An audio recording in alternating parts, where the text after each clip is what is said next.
রাসূল বলেন আমি নিজেও কিয়ামতের আলামত। কিয়ামতের আলামত কিভাবে? আল্লাহ নবী বিশ্বনবী রাহমাতুল আলামিন শেষ নবী, আর কোন পৃথিবী ধ্বংস হওয়ার আগে আর কোন নবী আসবেন না। জোরে বলেন ঠিক কিনা? তাহলে আমাদের নবী শেষ নবী কিনা? আরো জোরে কোন? মুসা আলাইহিস সালাম দুনিয়াতে আসার পরে বলতে পারতেন এখনো কিয়ামত হবে না, যেহেতু ঈসা সালাম রয়ে গেছে, বিশ্ব নবী রয়ে গেছেন, আল্লাহ রাব্বুল আলামিন তাদেরকে না পাঠাইয়া কিয়ামত দিবেন না। কিন্তু আমাদের নবী শেষ নবী, আর কোন নবী আসবে না। উম্মতেরা রে জেনে রাখো, আমি নবী শেষ নবী, আমার যুগে আমার উম্মতের যুগে কিয়ামত কায়েম হবে। আমাদের নবী সর্বশেষ নবী। আল্লাহ রাসূল এই জন্য বলেছেন হাদিস শরীফের মধ্যে, আঙ্গুল দেখাইয়া, দুইটা আঙ্গুল দেখাইয়া বলেন, দুইটা আঙ্গুল যেমন কাছাকাছি আমি আর কিয়ামত এমন কাছাকাছি। শুধু কোরআন শরীফের চন্দ্রকে দ্বিখণ্ডিত করাকেও ইকতারাবাতিস সাআ বলা হয়েছে। কিয়ামত ঘনিয়ে এসেছে, যেহেতু চাঁদ দ্বিখণ্ডিত হয়ে গেছে, আল্লাহর নবী রাহমাতুল লিল আলামিনের আঙ্গুলের ইশারায় আকাশের চাঁদ দ্বিখণ্ডিত হয়েছে। এটা আসমানি অন্য কিতাবেও লেখা আছে, বিশ্ব নবীর আঙ্গুলের ইশারায় চাঁদ দ্বিখণ্ডিত হবে। আজকে গান বাজনায় মুসলমান এমন লিপ্ত হয়েছে যে কোরআন শরীফের তেলাওয়াত নাই, গানের খুব গুরুত্ব আছে। যদি জিজ্ঞাসা করেন বলে একটা সূরা কইন, সুবহানাল্লাহ আলহামদুলিল্লাহ হয় না, আর যদি ভাইও আলহামদুলিল্লাহ কইতো পারে, দেখবেন তো আলহামদুলিল্লাহ আল্লাহ আর করিস আর গান বাজনা সঙ্গীত কত জাতের ভঙ্গি দিয়া কত অভিনয় করে যে গান শিখছে হিসাব নাই। এটা গান করবো কোনটা কইতাম কোনটা, তাহলে বোঝা যায় হে জানে অনেকটা, ঠিক নেই।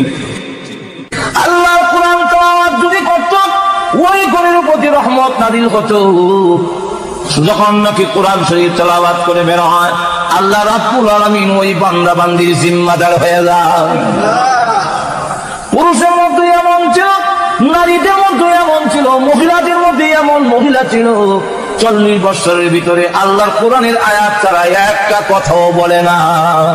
কেন আমি আল্লাহর কোরআন ছাড়া কথা বলবো? কারণ আল্লাহ কোরআনে বলছেন, ও পৃথিবীর পুরুষ আর নারীরা, তোমাদের জবান দিয়া যা কিছু বের করো সবগুলো আমি আল্লাহ রেকর্ড করে রাখি, সবগুলো রেকর্ড করি। এখন শুনে রাখো, ওই কথাগুলো যদি তুমি বলো রেকর্ড হবে, কঠিন ময়দানে তোমার রেকর্ডটা যখন ছেড়ে দেওয়া হবে, ওই দিন দেখবে একটা কথাও বাদ পড়ে নাই। তাই আমি কোরআন ছাড়া কেন কথা বলবো? আমি চাই কিয়ামতের মাঠে আমার আমল নামা যেন আল্লাহর কোরআন শরীফ হইয়া যায়। আল্লাহ রাসূল বলেন, শুধু তা না, আরো লক্ষ্য করে দেখো, আল্লাহ রাসূল সাল্লাল্লাহু আলাইহি ওয়াসাল্লাম বলেন, এমন এক যুগ আসছে কিয়ামতের আলামত, নিচু শ্রেণী যারা পাপিষ্ঠ হবে, যারা ফাসিক হবে, নামাজ পড়বে না, বিধান মানবে না, মদ পান করবে, চরিত্র বলতে কিছু নাই, তারা হবে সমাজের নেতা। জোরে বলুন ঠিক কিনা? আরো জোরে বলেন। আল্লাহ রাসূল সাল্লাল্লাহু আলাইহি সাল্লাম যাগুলো বলেছিলেন সবগুলো তো অক্ষরে অক্ষরে পালন হয়। নেতারা যদি ভালো না হয়, তাহলে এটার প্রভাব জনগণের উপরেও পড়ে। পাপিষ্ঠ কিছু লোকগুলো যখন নেতৃত্ব দিবে, আরো বলেন শুধু তা না, নিচের শ্রেণীর লোকগুলো উপরে উঠে যাবে, উপরের শ্রেণীর লোকগুলো নিচে নেমে যাবে, আর জ্ঞানের চর্চা কমে যাবে, অজ্ঞানতা মূর্খতা বেড়ে যাবে, জিনার বাজার গরম হয়ে যাবে। জিনার মতো জঘন্য ওই গুনাহ আল্লাহ রাসূল বলেন যখন ব্যাপক হয়ে যাবে, নারীর সংখ্যা বেড়ে যাবে, পুরুষের সংখ্যা কমে যাবে। এমনকি একজন পুরুষের অধীনে কিয়ামতের পর ধ্বংস হইবার আগ পর্যন্ত 50 জন মহিলা থাকবো একবারে। এখন আসুন লক্ষ্য করে দেখুন, আল্লাহ রাসূল বলেন ওইগুলো যখন হবে, নিচের শ্রেণীর লোকগুলো উপরে উঠে যাবে, উপরের শ্রেণীর লোকগুলো নিচের শ্রেণী বুঝছেন, রেজিল প্রকৃতির মানুষ যে খারাপ, এই জাতীয় লোকগুলো এগুলো উঠে, আর ভালো মানুষগুলো এগুলো। শুধু তা না, আল্লাহ রাসূল সাল্লাল্লাহু আলাইহি ওয়াসাল্লাম আরো বলেন, যখন দেখবে উম্মতের মধ্যে পরবর্তী লোকদেরকে যারা আগে চলে গিয়েছে, তাদেরকে পরবর্তী লোকেরা মন্দ হইব, তুমুক বালা আছিল না, তুমুক বালা আছিল না, যারা গেছে কি মন্দ হয় বালা। আরো বলে কন এই যখন হয়ে যাবে আল্লাহ রাসূল সাল্লাল্লাহু আলাইহি সাল্লাম বলেন এই হলো কিয়ামতের ছোট ছোট নিদর্শনগুলো বলা হয়েছে। এইগুলো যখন এসে যাবে সতর্ক হয়ে গেল আমার উম্মতেরা। এরপরও যদি সতর্ক না হও, কোন দেশের উপরে যদি হামলা করে বহিরাগত হামলা হয়, তখন সতর্ক সংকেত দেওয়া হয়, সাইনেল বানানো হয়। এটা দেওয়ার সাথে সাথে উদ্দেশ্য হলো সতর্ক হয়ে যাও, যার করে লাইট আছে নিভাই নাও, যাদের ব্যাংকার আছে ব্যাংকারের ভিতরে ঢুকে যাও, আত্মগোপন করো, আর না হয় হামলার মধ্যে গজবের মধ্যে পড়ে যাবে। আল্লাহ রাসূল আমার পক্ষ থেকে এই সংবাদগুলো দেওয়া হলো। এরপরও যদি তোমরা সতর্ক না হও, ফারতাকিবু ইনদা যালিকা রিহান আমরা। আল্লাহ রাসূল বলেন তাহলে অপেক্ষা করতে থাকো, তোমাদের উপরে অগ্নি হাওয়া চালিয়ে দেওয়া হবে, টর্নেডো আসবে, আগুনের হাওয়া তোমাদের উপরে চালিয়ে দেওয়া হবে, পৃথিবীর কোন শক্তি তা বিরাইতে পারবে না। ইন্না আযাব রাব্বিকা লাওয়াকি' মা লাহু মিন দাফি। হে রাসূল, আপনি জানায়া দিন আপনার রবের পক্ষ থেকে যখন কোন আযাব পতিত হবে, ওয়াকি হবে, তাকে প্রতিহত করার মতো ক্ষমতা পৃথিবীর কারো নাই। আছে ক্ষমতা? আতুরা বলেন আছে? আল্লাহর গজবের মোকাবেলা করার মতো ক্ষমতা পৃথিবীর কারো আছে? আল্লাহ রাসূল বলেন যদি এর কোনো সতর্ক না হও, তাহলে পৃথিবী ভাঙবে না, কিন্তু ভাঙার আগে তোমাদের উপর গজব আসবে, আগুনের হাওয়া চালু করে দেওয়া হবে, জায়গায় জায়গায় ভূমিকম্প হবে, ফিরেবার মতো কোনো ক্ষমতা তোমাদের থাকবে না। এক এক জায়গায় ভূমিকম্প হবে আর দেখা যাবে 40,000 47,000 মানুষ নাই। আর তোমরা মানবে, জমিনও তোমাদের কথা মানবে। খলিফাতুল মুসলিমিন ওমর রাদিয়াল্লাহু আনহু নামাজ পড়তেছিলেন, হঠাৎ করে জমিন নাম আসে। উনি নামাজ শেষ করে জমিনের মধ্যে আঘাত দিয়ে বলেন, রে জমিন, তোর পেটের ভিতরে বিশ্বনবী ঘুমিয়ে আছেন, তোমার পেটের ভিতরে আবু বকর সিদ্দিক রাদিয়াল্লাহু আনহু ঘুমিয়ে আছেন, আর তোমার পিঠের উপরে আমি নামাজ পড়তেছিলাম। তুমি যে না মানলে এতে তো আমার নামাজের অসুবিধা হইল, রাসূলের সাথে বিয়াদবি হয়েছে। বন্ধ। চাবুক দিয়ে আঘাত করে বললেন, থামো, আর নাড়া দিও না। এই যে বন্ধ হইল, মদিনার জন্য কিয়ামত পর্যন্ত ভূমিকম্প বন্ধ হয়ে গেছে। কিন্তু আজকে আমরা কোন গজব থেকে ফিরে যাবার মতো নাই, সামান নাই। কেন? আমরা পাপাচারী লিপ্ত হয়ে গেছি। আরো করে বলেন, শুধু তা না, সূরাত তোমাদের পরিবর্তন করে দেওয়া হবে, মাঝখান মানে তোমাদের আকৃতি পরিবর্তন করে দেওয়া হবে। শুনবে বেড়া বেরিয়ে গেছি, বেডি বেড়া হয়ে গেছি। শুধু তা না, ইদার ব্যাখ্যায় মুহাদ্দিসিনে কালাম বলেন আর একটা হলো বাহ্যিক ব্যাখ্যা, বাহ্যিক সূরত পরিবর্তন করে দেওয়া হবে। আর একটা ব্যাখ্যা হলো তোমাদের ভিতরের খাসলত পরিবর্তন করে দিয়ে সূরতে থাকবে মানুষ, কিন্তু তোমাদের আচার ব্যবহার থাকবে হিংস্র প্রাণীর চেয়ে আরো খারাপ। শুধু তা না, সূরত তোমাদের পরিবর্তন করে দেওয়া হবে, মাঝখান মানে তোমাদের আকৃতি পরিবর্তন করে দেওয়া হবে। শুনবে বেড়া বেরিয়ে গেছি, বেদি বেড়া হয়ে গেছি।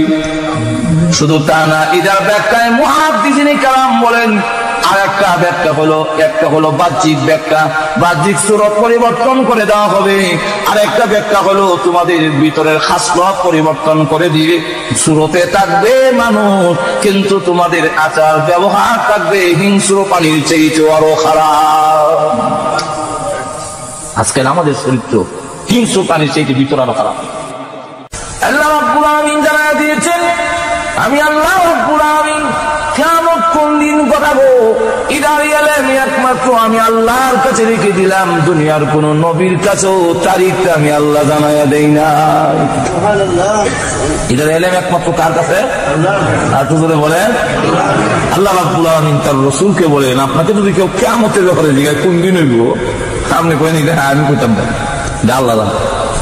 যেরকম কে আল্লাহ এক আয়াতে বলেন, ইয়াসআলুনাকা আনিস সাআতি আইয়ানা মুরসাহা, আপনাকে প্রশ্ন করা হয়েছে কিয়ামত কোন দিন সংঘটিত হবে। আপনি বলে দিয়েন, ফিমা আনতা মিন যিকরাহা ইলা রাব্বিকা মুনতাহা। কিয়ামতের আলোচনা ইদার সাথে আমি রাসূলের কোনো সম্পর্ক নাই। ইলা রাব্বিকা মুনতাহা, এলেম একমাত্র আমার রবের কাছে। তাহলে আপনি কি চান? আল্লাহ আপনি এটাও কয়ে দেন আমি কি? রসুল আল্লাহ পরের আয়াতে শিখাই দেন, ইন্নামা আনতা মুযিরু মান ইয়াখশাহা। কিয়ামতের ব্যাপারে যারা সতর্ক হতে চায়, যারা ডরায়, তাদেরকে ভয় দেখানো হইল আমি নবীর কাজ। আমি নবীর কাজ হইল যারা ডরায়, যারা পরকাল সম্বন্ধে ভয় রাখে, এদেরকে ভয় দেখানো হইল আমার কাজ। কিয়ামতের তারিখ কোন, এটা আমার কাজ। জোরে কোন ঠিক কিনা? তাহলে লক্ষ্য করে দেখুন, আল্লাহ রাব্বুল আলামিন লুকায় রেখে দিয়েছেন, তার রাসূলকে সঠিকভাবে তারিখ জানায়া দেন নাই। সবচেয়ে বড় ফেরেশতা হলো জিবরাইল। জিবরাইল আলাইহিস সালাতু ওয়াস সালাম নবীজির দরবারে আসছেন মানুষের সুরত ধরে, মুসাফিরের সুরতে। মুসলিম শরীফে এবং মিশকাত শরীফের হাদিসের দুনো কিতাবে হাদিস আছে, মশহুর, সকলেই জানে। এই হাদিসের নাম হলো হাদিসে জিবরাইল। জিবরাইল আলাইহিস সালাতু ওয়াস সালাম মুসাফিরের বেশে রাসূলের সামনে আসলেন, মানুষের সুরত ধরে উরুতে হাত রেখে বসলেন, প্রশ্ন করেন, আখবিরনি আনিল ইসলাম, ইসলাম কাকে বলে একটু ব্যাখ্যা দিন। রাসূল ব্যাখ্যা দেয়, তখন জিবরাইল বলেন, সাদাক্তা, ঠিক বলছেন। সাহাবীরা প্রশ্ন করে আমরা খুশি হইছিলাম, কারণ অনেক অজানা জিনিস এখন আমরা জানার সুযোগ হয়েছে, কিন্তু বেটার মাতে আমরা রাগ উঠে যাই, কারণ আমার নিজেই কয় সাদাক্তা, ঠিক কইছেন, ঠিক কইছেন। এই কথার দ্বারা বোঝা যায় উনি নিজেও জানেন, না জানলে ঠিক এই কথা বলে কখন জোরে বলুন, আরো জোরে কখন। আবার জিজ্ঞাসা করেন, আখবিরনি আনিল ঈমান, ঈমান কাকে বলে ব্যাখ্যা দেন। তো রাসূল ব্যাখ্যা দিলে উনি ঠিক কইছেন। তো সাহাবীরা আবার মনে মনে খুশি, এমন কতগুলো প্রশ্ন তিনি করতেছেন যেগুলো আমরা রাসূলকে করার দরকার ছিল, কিন্তু বেয়াদবি হয়ে যায় এই বইয়ে আমরা জিগাই না। আর উনি যখন জিজ্ঞাসা করতেছেন এক উসিলায় আমরা জানবার সুযোগ হয়েছে, তো এবারে ঠিক এই কথা হয় আমরা আশ্চর্য হয়ে গেল। তুই এক শেষে গিয়া লম্বা হাদিস শেষে গিয়া বললেন, আখবিরনি আনিস সাআহ। কিয়ামতে আরবিতে কোন জায়গায় কিয়ামত শব্দটা ব্যবহার করছেন, আবার কোন জায়গায় সাআহ, সাআহ মানে কিয়ামত। এখন সাআহ যে বলা হয়েছে, বলেন দেখি কিয়ামত কখন হবে, এটার ব্যাপারে আমার একটু বর্ণনা দেন। রাসূল জবাবে কি বলেন? রাসূল কিন্তু চিনছেন লোকটাকে। রাসূল বলেন, মাল মাসউলু আনহা বিআলামা মিনাস সাইল। প্রশ্নকারী যেমন জানে না কিয়ামত কোন দিন হবে, যাকে করা হয়েছে উনিও জানেন। তাহলে এই হাদিসের জিবরাইলের দ্বারা জানলাম এই দুইজনের কেউই আর তো বলেন জানেন না। আরেকটু অগ্রসর হয়ে আরো বলছি যে হযরত ইসরাঈল আলাইহিস সালাম যিনি সিংহায় ফু দিবেন, উনিও জানেন না কোন সময় ফু দিতে হবে। এই জন্য তিনি রাসূল মেরাজের রাত্রিতে দেখলেন বিশাল সিংহা, এত লম্বা সিংহা যে এই পৃথিবীতে যতগুলো প্রাণী আছে ততটা ছিদ্র সিংহার মধ্যে আছে। আর বিশাল আকৃতি, কত বড় আকৃতি ইসরাফিল যিনি ফু দিবেন, বুঝেন না? আমাদের হাতের চাইতে পায়ের মধ্যে শক্তি বেশি না কম? হাত থেকে পাও একটা বল আপনি হাত দিয়ে যে পরিমাণ নিতে পারবেন, পাও দিয়ে লাঠি দিলে এতটুকু যেন বেশি দিল বেশ যায়। তাহলে বোঝা গেল হাতের থেকে পায়ের শক্তি বেশি, আর পায়ের থেকে হাতের মধ্যে কম। ফুর মধ্যে আমার মা বুঝেন না আপনারা, কিছু হা না করেন, ফুর মধ্যে আরো কম না, পা দিয়া যা নেওয়া যায় হাত দিয়াটা নেওয়া যায়, ফু দিয়া ফি করেও আপনি সবাই পারবেন না। ফি করে যদি ফু দেন বলে কিন্তু উড়াই দেবো, ফু হ্যাঁ একবার মাটি মেঝে কামড়তে করে আর লড়ে বলেন, ঠিক না? তাহলে একটা জিবরা আমি ফু দিয়া নামাইতে পারি না, ইসরাঈল আলাইহিস সালামের ফুর মাধ্যমে এই বিশাল পৃথিবী আসমান সব ভেঙে চূর্ণ বিচূর্ণ হয়ে পড়ে যাবে। তাহলে এখন চিন্তা করেন ওনার ফুয়ের মধ্যে কি শক্তি, আর হাতের মধ্যে কি শক্তি, আর পায়ের মধ্যে কি শক্তি, কত বড় বলবো না, অসুবিধা আছে। কোরআন শরীফ যে রাখা আছে, যেখানে রাখছেন এটার নাম হইল লৌহে মাহফুজ, নাম তো শুনছেন আপনারা। তো লৌহে মাহফুজ যে এটা কেউ বলেন রূপার তৈরি, কেউ বলেন মণি মুক্তা, যে মুক্তার তৈরি একটা প্লেট বর্তন। এই বর্তনটা কত বড় যে এই জমিন থেকে আসমান পর্যন্ত লম্বা হবে, পৃথিবীর এক প্রান্ত থেকে আর প্রান্ত পর্যন্ত এটা ফাঁস, অর্থাৎ পৃথিবীর সমান প্লেট। তুই এটা রাখছেন কোথায়? এরা রাখছেন ইসরাফিল আলাইহিস সালাতু ওয়াস সালামের দুই চোখের উপরে যে ব্রু আছে, ব্রুর মাঝখানে এখানে একটা জায়গা আছে না, আমরা কি জায়গার মধ্যে ফিট করে রাখছেন। আরো আসতে বলেন সুবহানাল্লাহ। ইসরাফিল আলাইহিস সালামের এই জায়গার যদি তামাম পৃথিবীটা জায়গা হয় তাহলে কপাল কত বড় আর ইসরাফিল কত বড়। আল্লাহ রসুল তখন বললেন, ইয়া আখি জিবরাইল মান হাযার রাজুল, উনি কে? জিবরাইল আলাইহিস সালাতু ওয়াস সালাম বলেন, হুজুর আপনি ওনাকে চেনেন না? আমি কেমনে চিনবো, আর দেখছেন? ওনার নামে ইসরাফিল আলাইহিস সালাম। তো ইসরাফিলের নাম তো শুনছি, উনি যদি ইসরাফিল হয় তাহলে তো বিশাল আকৃতি, আর গাটা কাট করে সিংহা মুখে লাগাইয়া ফাঁকিও মারেন। দেখছেন না আপনাদের রানীর এখানে একজন মহিলা একজন পুরুষ এইভাবে যে তারা এটা হাতিও মারে না, ঠিক না? জিন্দা নামও তো বোঝা যায় না। ইসরাফিল আলাইহিস সালাম এইভাবে তাকায় আছেন, হাতিও মারে না। রাসূল বলেন সালাম দিয়ে একটা আসসালামু আলাইকুম। তো ওয়ালাইকুম সালাম বলবেন, কারণ যিনি সালাম দিচ্ছেন উনি কে চিনতে হবে তো, আল্লাহর করে যার সম্মান। এখন ঠিক কিনা?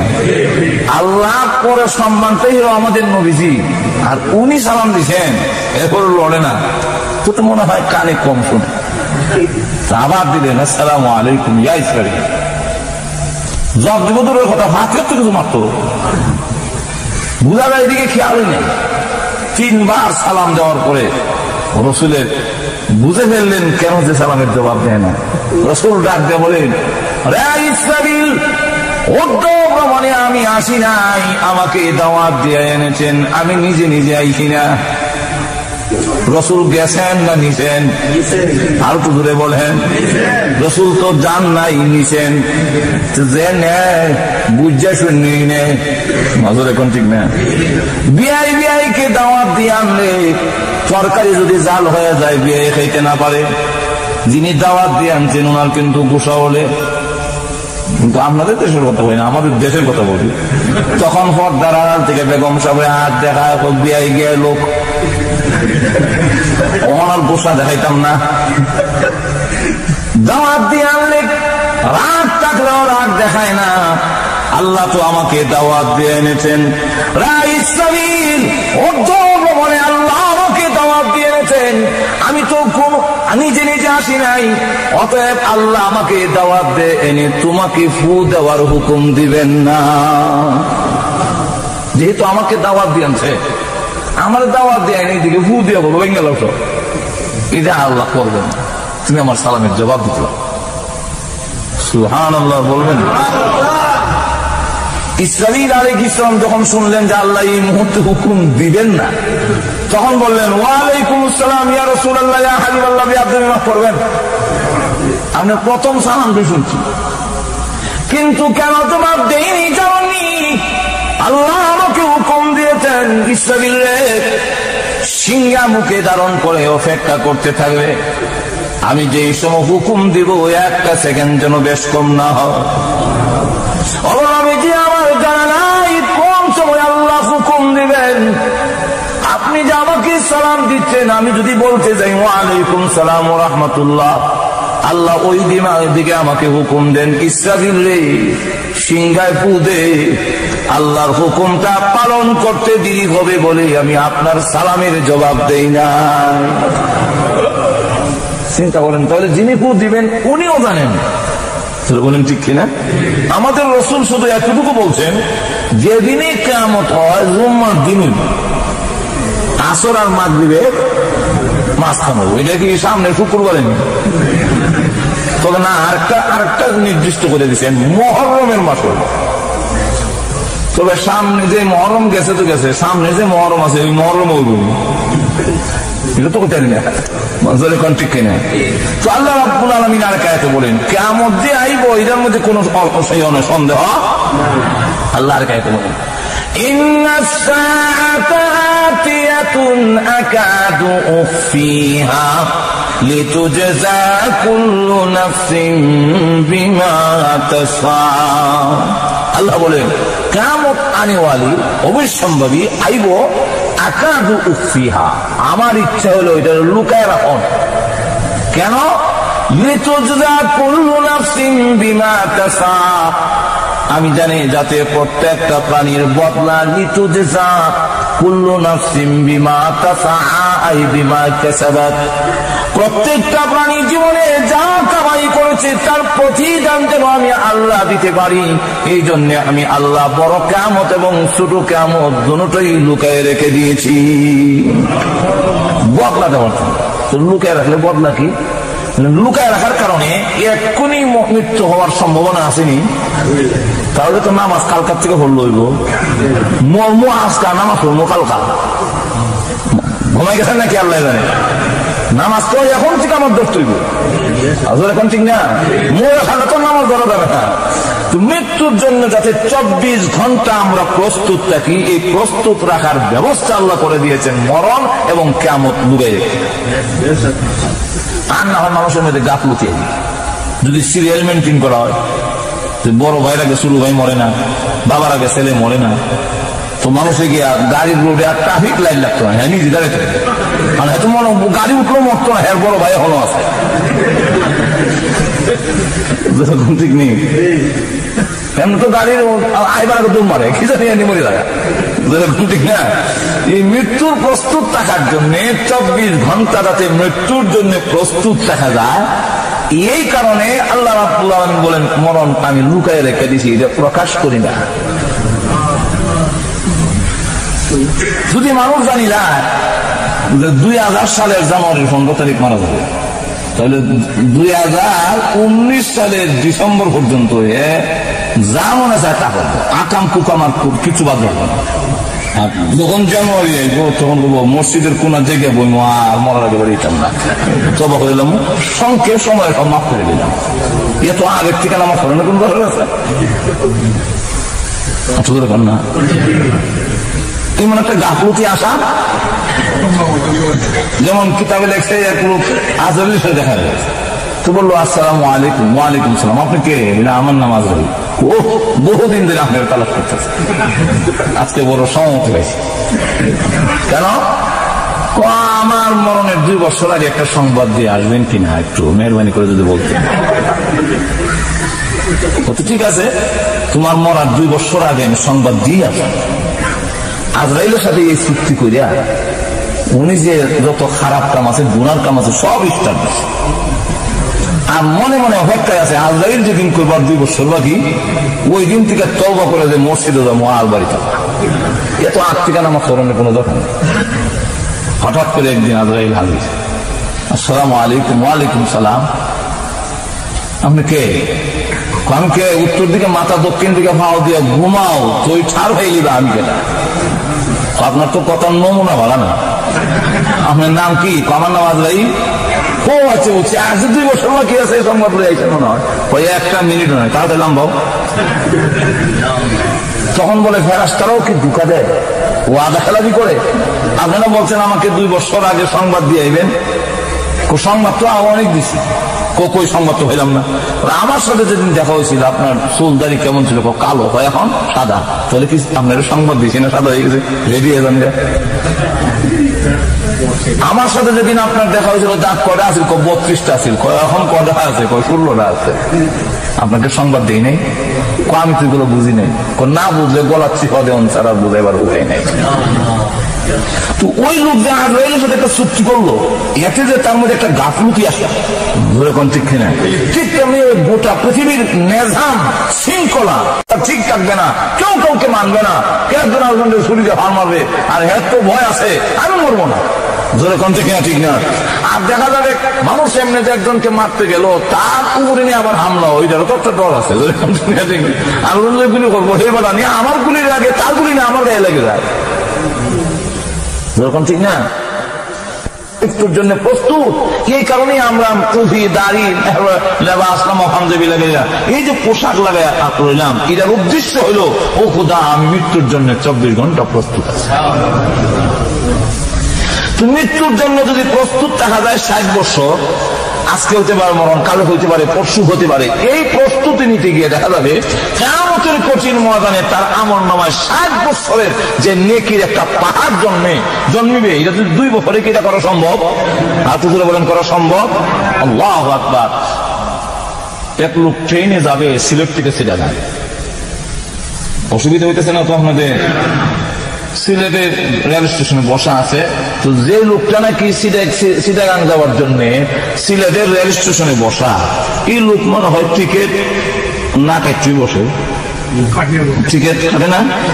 আচ্ছা, এই পকেটে টাকা লয়নি না তারা বাড়ি থেকে, এবারে সব রাস্তার মধ্যে চুরি যেত ঘরে টাকা পকেট করে বাইর থেকে দেখতে দেয়, এরকম নেয় না, কিছু নেয়, কিছু সাথে রাখেনি।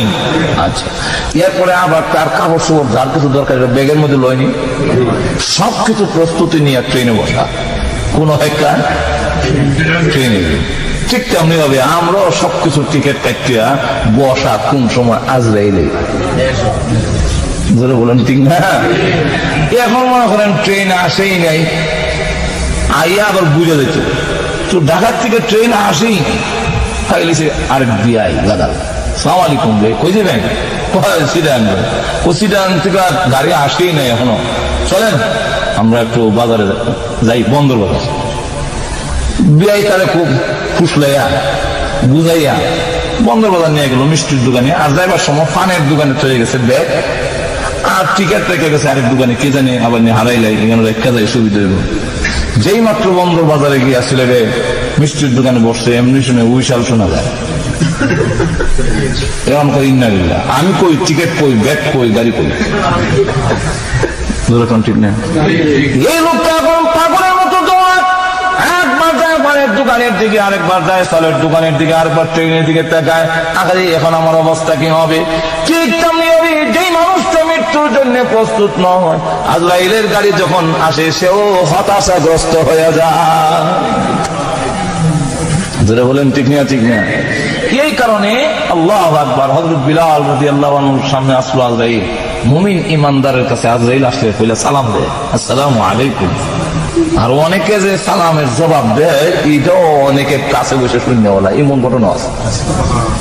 আজরাইল এসে বলে আসসালামু আলাইকুম, হে আল্লাহর ওলি, হে আল্লাহর বন্ধু। যারা মুমিন তারা আল্লাহর বন্ধু, দূরে কান কার বন্ধু? তো আয়েশা আসসালামু আলাইকুম। হযরত বিলাল রাদিয়াল্লাহু আনহুর কাছে এসে সালাম দিলেন, উনি বলেন ওয়া আলাইকুম সালাম। তখন আজরাইল বলতেছেন আল্লাহ আপনাকে ভালোবাসেন, আমি আজরাইলও আপনাকে ভালোবাসি। তবে এই কথা বলবেন না ভালোবাসার কারণে আপনার কোনো প্রতিদান দিতে পারবো না। যদি মনে করেন ভালোবাসার কারণে আপনাকে টাইম দিব, এই টাইম আমি দিতে পারবো, আপনার সময় হয়ে গেছে, আপনি রেডি হয়ে গেলেন।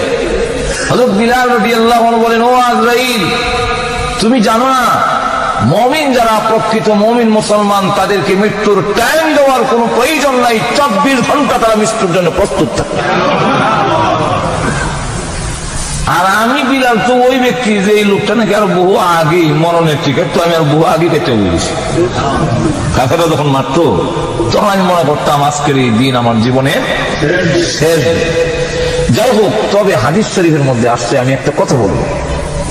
আল্লাহর রাসূল বলছেন যে আল্লাহওয়ালারা, আল্লাহর বন্ধু যারা, তারা যদি মৃত্যুর সময় কোন দরখাস্ত পেশ করে আল্লাহর দরবারে, এই দরখাস্ত পুরা না হওয়া পর্যন্ত আল্লাহ আজরাইলকে ওই লোকের গায়ে হাত দিতে নিষেধ করে। সুতরাং আমি এখন অন্য কোন দরখাস্ত করব না, আমি দরখাস্ত করব 4 রাকাত নামাজ পড়া।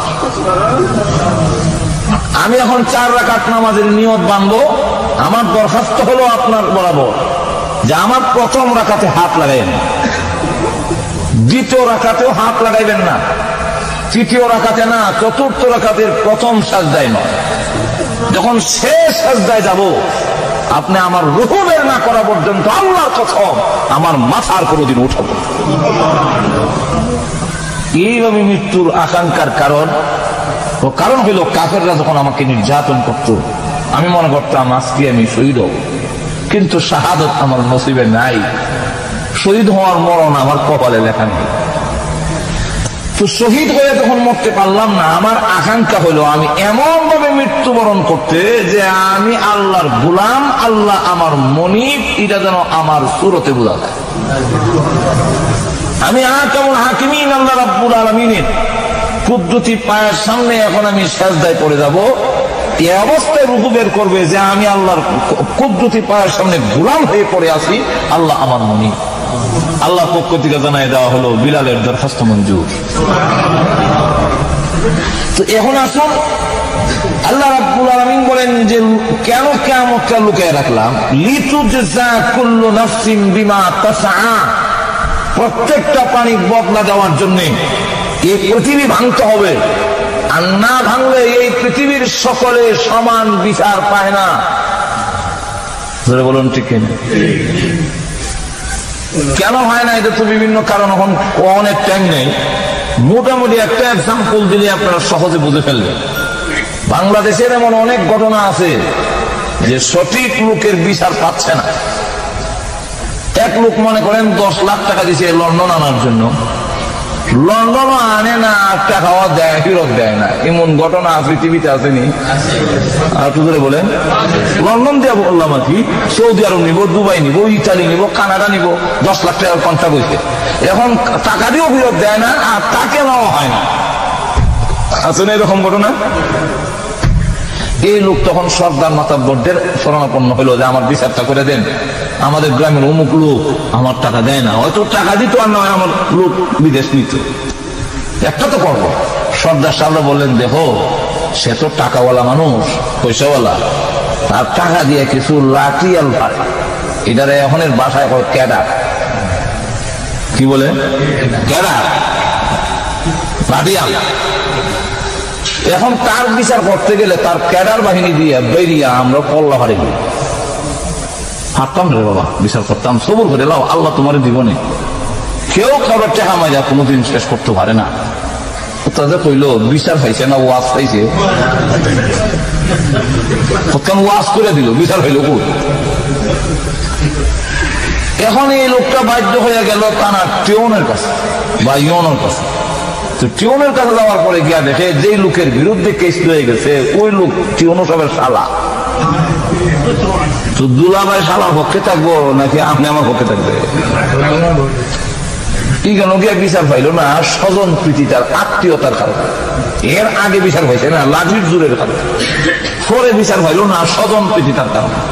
বাধ্য হইয়া মনে করেন ডিসি সাহেবের কাছে যাওয়া, হ্যাঁ খবর রাখে কই কই যায়, হ্যাঁ বাস তেল দিয়ে কই বাজি দেবে, হ্যাঁ 20,000 টাকা লইয়া গিয়া সিলেট থেকে মাশাআল্লাহ জিন্দাবাজার এক দোকান থেকে শাড়ি লইছে 10,000 টাকা, বোয়াল মাছ একটা লইছে 60,000 টাকা দিয়ে, পায়ে মাথায় লাগাই লম্বা, কাঁচামরিচ লইছে, ধন্য পাতা লইছে, লেবু লইছে, বনফুল থেকে মিষ্টি লইছে 10 কার্টন লইয়া ডাইরেক্ট দিছি সাহেবের বাসা গিয়া যখন কলিং বেল টিপ দিছে। বড় লোকরার বাসায়, বেশি বড় লোক যারা আপনার লন্ডনের মতো এত মেশিন ফিট করে রাখছে, গেটের সামনে দাঁড়াইলে ঘর থেকে দেখা যায় লোকটা গেট ঢুকে যায়, নাই এরকম যন্ত্র। আর আমরা দেশে সাধারণ বড় লোক যারা হেরালো দরজার মধ্যে একটা হাত্তর বয়ে রাখছে ছিদ্র করিয়া, এটা দিয়ে দেখলে মানুষটা দেখা যায়। তো ডিসি সাহেবের ওয়াইফে দেখলো যে গেটের সামনে যে লোকটা পায় মাথায় বোয়াল মাছ, 10 কার্টুন মিষ্টি, আবার দেখা যায় শাড়িও আছে, দেখা যায় শাড়ির ব্যাগটাও দেখা যায়, এত ধন্যবাদ কাঁচামরিচ এটা সব আছে। কে আপনি? মা দরজাটা খুলেন, আমি আপনার ধর্মের কুটুম, ধর্মীয় গোয়া, ধর্মের ছেলে আছে না এরকম ধর্মের। ডিসি সাহেবের কয়েক ঘর থেকে ভাবলো ইমন রেডিমেড সন্তান কয়জনে পায়, ফের ওরা কত ইমন সন্তান হওয়া যায়, ইমন তৈরি সন্তান কিনা। দরজা খুলে দিছে, নেন মা আজকে থেকে আপনি আমার আম্মা, এই নেন মিষ্টি, এই নেন কাপড়, এই নেন মাছ, এই নেন ধন্যবাদ কাঁচামরিচ, সব দিয়ে হইল। আমি আম্মা যাইবা বিলে না বেটা যাইবা কই না খাইয়া যাইবা কেমন, অত বড় বল মাথান। তার তো উদ্দেশ্য ছিল কোন রকম এখান থেকে সরে যাই, হলো আম্মা আপনার যখন আম্মা ডাকছি যে কোনো সময় আমি আইতাম, এখন যাই বড় জরুরত আছে, আমার প্রয়োজন আছে। আচ্ছা ঠিক আছে বাবা, তুমি তখন অত বেশি ব্যস্ত, তো আজকে যাও, আরেকদিন আইও। আর যে কোনো অসুবিধা করলে এমনি তো শুধু খেলি। মা, আমার নামে একটা কেস স্যারের কাছে একটু পারে, আপনি একটু নজর রাখেন। বেটা আমি তোর মা থাকতে কেস নেই, সব ডিসি সাহেব যখন বাসায় আসলো, বিরুন ভাত ফাঁক করে বোয়াল মাছের ফেটি যখন দিছে, মাতার কি মাথা আর দৈন্য মাথা কাঁচামরির সাথে দিয়ে দিস, আর দৈন্য পাতা দিয়ে খুব ঠিক না, খায় খুব মজা হয়েছে। খাইতে খাইতে গলা পর্যন্ত হয়েছে, এরপরে দিছে মিষ্টি, কাটা চামচ দিয়ে ডাইরেক্ট ঢুকায়, এক কোষে লাগায়। খুব খাইলো, খাওয়ার পরে বললো, খাওয়া দাওয়া যখন শেষ হয়েছে, তো অমুক গ্রামের অমুক লোকের নামে কোনো কেস আপনার পড়াইতে পারে, একটু যেভাবে হোক তার বাঁচাই দিল, হালকা বিচার। আমি সারা জেলার সকলের জন্য সমান, আমি অপরাধীকে কখনো ছাড় দেওয়া যায় না। ও দেখাই না তো মোটা গলায় বাসন দিলে আমার বোয়াল মাছ, বিরুন ভাত, মিষ্টি ফেরত দিলাই। এখন এই বোয়াল বিরুন ভাত, মিষ্টি, কাঁচামরিচ, ধন্য ভাতা ফেরের থেকে ফিরে তাই না যখন সম্ভব, তাহলে এখন কি করুন সম্ভব? মাথায় দিলেন এখন, ঠিক না ঠিক না। এইভাবে কালো টাকার কারণে, ঘুষের কারণে যে ন্যায্য বিচার হওয়া সে পায় না, এমন ঘটনা আল্লাহর জমিনে আসেনি না নাই? আরো জোরে বলেন আসেনি না নাই? তাহলে এই লোকটা বিচার হইতে বলবে এখন, ঠিক না? এই পৃথিবী বাংলো সবগুলো ব্যাঙ্গে চুরমার করে কিয়ামতের কঠিন ময়দান আর একটা মাঠ আমি কায়েম করব। সেখানে একমাত্র বিচারপতি আমি, সেখানে উকিল নাই, সলিসিটার নাই, অ্যাডভোকেট নাই। ধরে বলেন ঠিক না? আল্লাহু আকবার। ওই কিয়ামতের কঠিন ময়দানে আল্লাহ রাব্বুল আলামিন বলেন, আমাকে লাঠির প্রভাব দেখাইয়ে কারো কাজ হবে না, কেউ ওই কথা বলতে পারবে না আমার পক্ষে রায় না হলে লাঠি মিছিল আছে কারো হওয়ার? আর তো ধরে থাকবে কারো? শুধু তার কিয়ামতের কঠিন ময়দানে আমার শালাও নাই, আমার বউ নাই, শালাও নাই, আত্মীয়তার কোন সম্পর্ক কারো সাথে নাই, আর আমি আল্লাহকে ঘুষ দেওয়ার মতো কোনো সুযোগ নাই। ওই কিয়ামতের মাঠে আমি আল্লাহ সকলের প্রাপ্য দেওয়ার জন্য এই তামাম পৃথিবী ভেঙ্গে আবার হাসরের মাঠ কায়েম করা হবে। এমনকি একটা কুকুর আর একটা কুকুরকে যদি মেরে থাকে, এবং একটা ষাঁড়ের লড়াই, অনেক জায়গায় আছে না ষাঁড়ের লড়াই, যখন আছে না নাই লড়াই লাগাইল, এখন যে ষাঁড়টা খুব শক্তিশালী হর্ন দেওয়া ওইটার ঘাটের সামনে ছিঁড়ে ফেলেছে, কিয়ামতের মাঠে ধুনুটাকে উঠানো হবে, তার মালিক রোকানো ধরে আনবে। বলবে যার নাকি শক্তি বেশি ছিল তার শক্তি কমায় দেওয়া হবে, যার শক্তি কম ছিল তার বাড়াই দেওয়া হবে। যেই পরিমাণ তোমার হেডের সামরা ছিল এই পরিমাণ তুমি ছিল, এই পরিমাণ হেডের সামরা হারা হবে। হারা হওয়ার পরে বলবে, লিতুজাদে বলছিলাম বদলা হয় শুনি তোমার, আল্লাহ পাইছি, তোমরা কোন তুরাবা, তোমাদের জন্য জান্নাত নাই, জাহান্নাম নাই, মাটি হয়ে যাও। এবার আসো ষাঁড়ের মালিক, তুমি কেন বুঝ নেওয়ালা মানুষ হইয়া অবুঝ এই প্রাণী দিয়া লড়াই লাগাইলা? না ও লাল বস। এই কারণে আল্লাহ রাব্বুল আলামিন বলেন কিয়ামত, এই পৃথিবী ভাঙ্গার কারণ হলো কিয়ামত কেন হবে? যাতে প্রত্যেকের বদলা দেওয়া যায়, এই কারণে কিয়ামত হবে। যখন কি হবে আর একটু ধরে বলেন, কিয়ামত হবে। এখন আসুন, সময় কম, এই জন্য আলোচনা অনেক বেশি। সেই কিয়ামত কোন দিন হবে এটা যদিও বলে নাই, আমাকে দেওয়া হয়েছে আলামতে কিয়ামত, কিয়ামতের আলামত। আল্লাহ রসুল বলেন, যদিও নির্দিষ্ট করে তারিখ বলা যায় না, আল্লাহ বলছেন হে রসুল তারা যে বলে কিয়ামত কেন লেগে হঠাৎ করে আইয় না, আমরা অপেক্ষায় আছি আপনি যখন কিয়ামত কইব, এটা হয় না কেন, তো আপনি তাদেরকে জানাই দেন।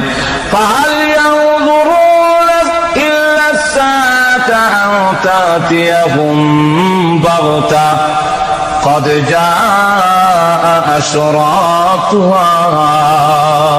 কিয়ামত যদিও তার তারিখ নির্দিষ্ট করে বলি নাই, কিয়ামতের বেলায় সততার জন্য আমি আল্লাহর পক্ষ থেকে কতগুলো শর্ত, এই শর্তের বহু বচন হলো আশরাত। আল্লাহ রাব্বুল আলামিন বলেন এখানে শর্ত এবং আশরাতের অর্থ হলো আলামত, কিয়ামতের নিদর্শন, কিয়ামত কোন দিন হবে এটার সতর্কবাণী আমি আল্লাহর পক্ষ থেকে এসে গেছে, তাদেরকে জানায় দিন। কিয়ামত যদিও এখন আসে নাই, কোন দিন হবে তাদেরকে জানায় দেন কিয়ামতের আলামত নিদর্শন ধরাই দিচ্ছি, দেখতে ঠিক হয়ে যেত। কি আলামত? কিয়ামতের আলামত একটাই হলো, আল্লাহ রাসূল বলেন আমি নিজেও কিয়ামতের আলামত। কিয়ামতের আলামত কিভাবে? আল্লাহ নবী বিশ্বনবী রাহমাতুল আলামিন শেষ নবী, আর কোন পৃথিবী ধ্বংস হওয়ার আগে আর কোন নবী আসবেন না। যদি বলেন ঠিক কিনা? তাহলে আমাদের নবী শেষ নবী কিনা? আরো ধরে কন।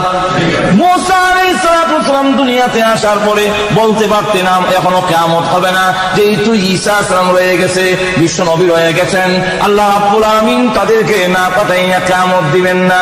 কিন্তু আমাদের নবী শেষ নবী, আর কোন নবী আসবে না। উম্মতেরা রে, জেনে রাখো আমি নবী, শেষ নবী, আমার যুগে, আমার উম্মতের যুগে কিয়ামত কায়েম হবে। তোমরা হলো শেষ উম্মত। ধরে বলেন ঠিক কিনা? আমাদের ঘরে আর কোন উম্মত আর যখন আসবে নাকি আর কোন নবীর উম্মত? মাঝখানে আর কোন নবী হবে? এটা তো সন্দেহ করলো ইমান থাকবে না। ঠিক কিনা? আমাদের নবী সর্বশেষ নবী।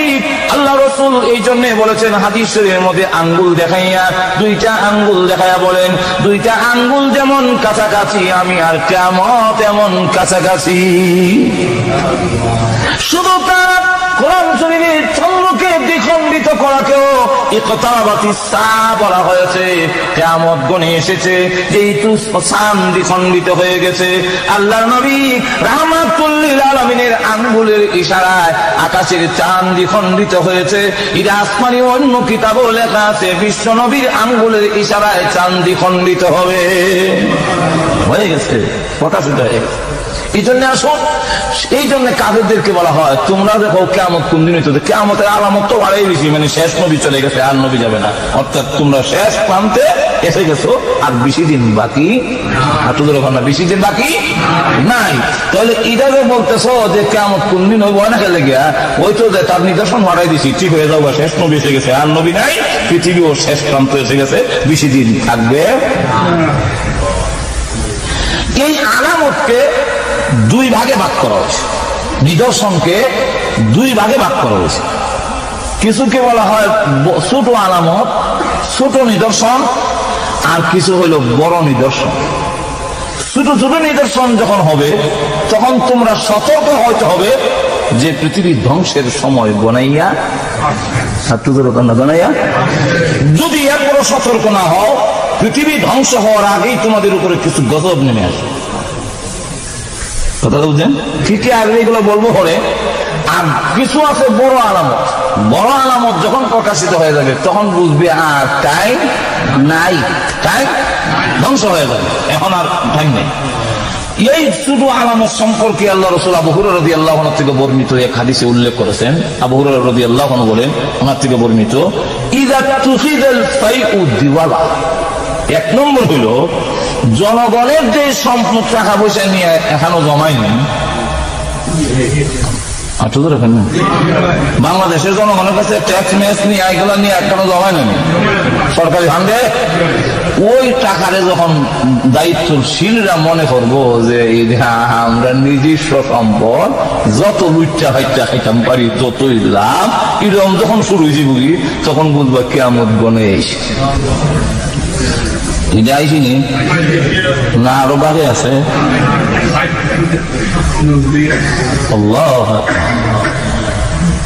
আমাদের খলিফাতুল মুসলিমিন ওমর রাদিয়াল্লাহু আনহু, তিনি যখন রাষ্ট্র চালান তো হিসাব করতেছেন জনগণে, এই মুহূর্তে ঢুকছেন হযরত আলী রাদিয়াল্লাহু আনহু, ঢুকে গিয়ে বলেন, আসসালামু আলাইকুম ইয়া আমিরুল মুমিনিন। ওয়া আলাইকুম সালাম আলী। কথা বলার আগেই বলো জনগণের কাজ লই আইছো না তোমার নিজস্ব কাজে? আজকে আমি আমার নিজস্ব কাজে আইছি, জনগণের কোন কাজ লই আসি, এমনি লেমের আগুন নিবাইয়া হয়, কি কইবা আর কইল। সুবহানাল্লাহ, জোরে বলবেন না।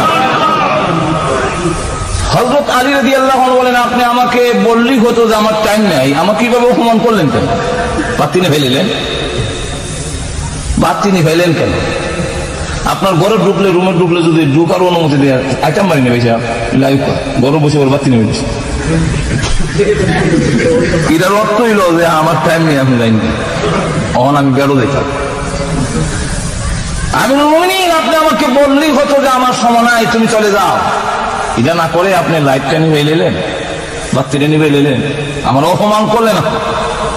হযরত ওমর রাদিয়াল্লাহু আনহু বলেন, আলী না, এটা অপমান নয়, এটাই হলো জবাবদিহিতার ভয়। রে আলী, এই যে ল্যাম্প দেখো এবং তার তেল দেখো, এটা আমার নয়, দেশের জনগণের। এগুলা তারা দিয়েছে তাদের সম্পদ হিসাব করার জন্য, তাদের কাজে ব্যবহার করার জন্য। রে আলী, যদি জনগণের এইভাবে তেল জ্বালাইয়া তোর আর আমার ব্যক্তিগত কাজ সমাধা করি, কিয়ামতের মাঠে আসামির কাঠ গড়া জ্বালাই আমি উপর জবাব দিতে হবে। আর আমরা দেশের জনগণের তেল জ্বালাই শ্বশুর বাড়ি যাই, তুই বজু পাইতো না কেন? মাজুর এখন ঠিক কিনে। আরে দিন একটি প্রচন্ড মরুভূমির রৌদ্র দিয়া খলিফাতুল মুসলিমিন ওমর প্রখর রৌদ্রের মাঝখান দিয়ে হেঁটে যাচ্ছেন, আর মরুভূমির দিয়ে আগুন খালি হয়ে, এটা না আঁকলে আপনি কোথায়?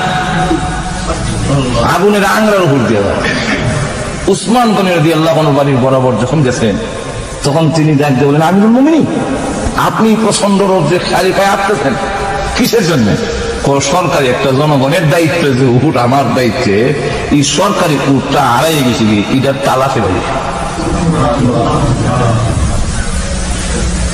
হযরত উসমান গনি রাদিয়াল্লাহু আনহু বলেন, সরকারি উটের জন্য আপনি নিজে বের হয়েছেন, একজনের ডাক দিয়ে কইলেন না কোন কর্মকর্তা কর্মচারীরা চাকর মাকর গোলাম ডাক দিয়ে উটটা তালাশ করে আন। উসমান, কিয়ামতের কঠিন ময়দানে কোন গোলামকে, কোন কর্মচারীকে সরকারি উঠের জন্য জিজ্ঞাসা করা হবে না, খাত্তাবের হওয়া ওমর আল্লাহর দরবারে জবাব দিতে হবে। সুতরাং আমারই তালাশ করার জন্য বের হন। আচ্ছা যাক, তো আমার ঘরে একটু বিশ্রাম নেন, রোদ্রের পাওয়ারটা কমুক, আর একটু বিকালে বের হবে। উনি ডাক দিয়ে বলেন, উসমান, তুমি কি কোরআন শরীফ ভুলে গেছো? একটু ধরে কম না। আল্লাহ রাব্বুল আলামিন কোরআন শরীফে উল্লেখ করেছেন, হে রাসূল, মুনাফিকদেরকে জানায়া দিন, কুল নারু জাহান্নামা আশাদ্দু হাররা, তারা গরমের কারণে যুদ্ধের ময়দানে যায় না, গরম লাগে। হে রাসূল, তাদেরকে জানায়া দিন, এই দুনিয়ার ময়দানের গরমের চাইতে হাসর মাঠের গরম আরো কোটি কোটি গুণ বেশি হবে, জাহান্নামের আগুনের গরম আরো কোটি গুণ বেশি হবে। অগণবিজি তাদেরকে জানায়া দিন, হে উসমান, তুমি কি সেই আয়াত বলে গিয়েছো? আমার দায়িত্বের অবহেলার কারণে, ত্রুটির কারণে সরকারি একটা ওট যদি হারায় যায়, আর আজকে যদি বলি গরম লাগে, পায়ের মধ্যে কুয়াশা উঠে যায়, এই কারণে তোমার ঘরে বিশ্রাম নেই, আর আমার গাফলতির কারণে উটটা যদি সন্ধান না পাওয়া যায়, জাহান্নামের পারে দাঁড়াইয়া কিয়ামতের মাঠে আমি কেমনে জবাব দিব? চিন্তা করছেন? আর রহনের যুগ কি? এটা হলো কিয়ামতের আলামত। জোরে কোন ঠিক কিনা? গেল একটা, সবগুলো কইতে গেলে কয়েকদিন লাগবে, গেল একটা, গেল সংক্ষেপ করে বলি। 2 নম্বর হইল ওয়াল আমানাতু মাগনামা। আল্লাহ রাসূল বলেন, যখন দেখবা আমানতের খেয়ানত, বিশ্বাসঘাতকতা হবে, টাকা রাখছে তার কাছে, হ্যাঁ সব টাকা মাইরা খাইলা, এমন ঘটনা আসেনি? একটু ধরে কম। এই আমানতের আবার ব্যাখ্যা অনেক। একটা আমানতের ব্যাখ্যা হলো যে আপনার কাছে কোনো জিনিস রাখা, এটারও আমানত। আর একটা হলো আপনার কাছে কোনো কথা রাখতে রেখে বলছে, ভাই তোর কাছে কইেন না, এটাও। বা আল্লামা আশরাফ থানভী রাহমাতুল্লাহ আলাইহি কিতাবে লেখেন, কোন লোক যদি আপনার সাথে কথা বলবার সময় এদিক সেদিক তাকায় দেখে আর কোনো মানুষ আসেনি, আপনি কেউ শুনি না, এদিক এদিক তাকায় এরপরে আপনার কাছে কথাটা বলে, তাহলে বুঝতে হবে এই কথাটাও আমানত। কিন্তু আমাদের দেখা যায় মসজিদও কইছে, ভাই কেউ কাছে কইেন না, বড় জামানের আগে দেখা যায় এই এলাকার সবই জানি দিয়েছে। ঠিক নেই। 3 নম্বরটা হলো কারো কাছে কোনো দায়িত্ব দেওয়া, সেই দায়িত্বটাও আমানত। কথা বলছে? মসজিদের ইমাম সাহেব তার ইমামতি তার উপরে তার আমানত, মুয়াজ্জিন তার মুয়াজ্জিনিরা তার উপরে আমানত। কমিটির লোকে দেখুক আর না দেখুক, আমার দায়িত্ব যদি আমি ত্রুটি করি কিয়ামতের মাঠে আল্লাহর কাছে জবাব দিতে হবে, আমি দায়িত্বে খেয়ানত করছি। ঠিক কিনা? মসজিদের চেয়ারম্যান সাহেব যদি হয় তাহলে এই মসজিদের চেয়ারম্যানই তার কাছে আমানত রাখা হয়েছে।